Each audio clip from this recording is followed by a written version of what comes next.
Hey, why break no more?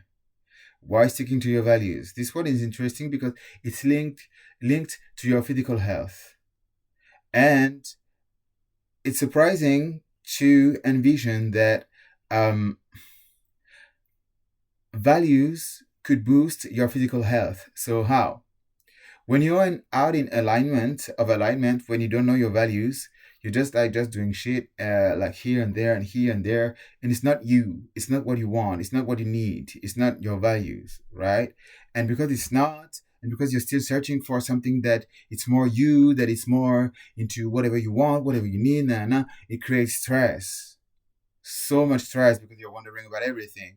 And every time you are doing the actions, you feel that this is not sitting well with you. And so it's stressing you somehow, right? And stress creates inflammation. Hmm, that's surprising, right? And so, because living in integrity um, lowers cortisol and calms your nervous system, then it impacts your health in a positive manner.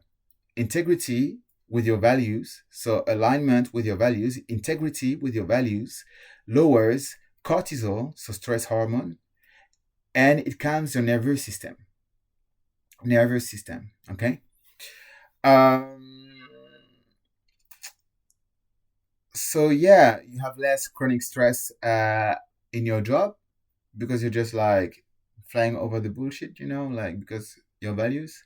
And like you, not my value. I don't care. You know what you should care and what you shouldn't care about. And it's like, oh, it's not around my value. I don't care. I just need to do this, da, da, da. But this, I care about it. Why? When you don't have these values, then it stresses you out because you're like, fuck, I don't want to do this.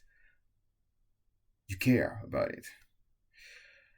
And so at home, in personal life, it also foster a healthier and a more relaxed physical body. In both cases, you're less stressed, less inflammation, less cortisol, and so therefore you're more like good. Integrity, good for your physical health. Have fun and much love.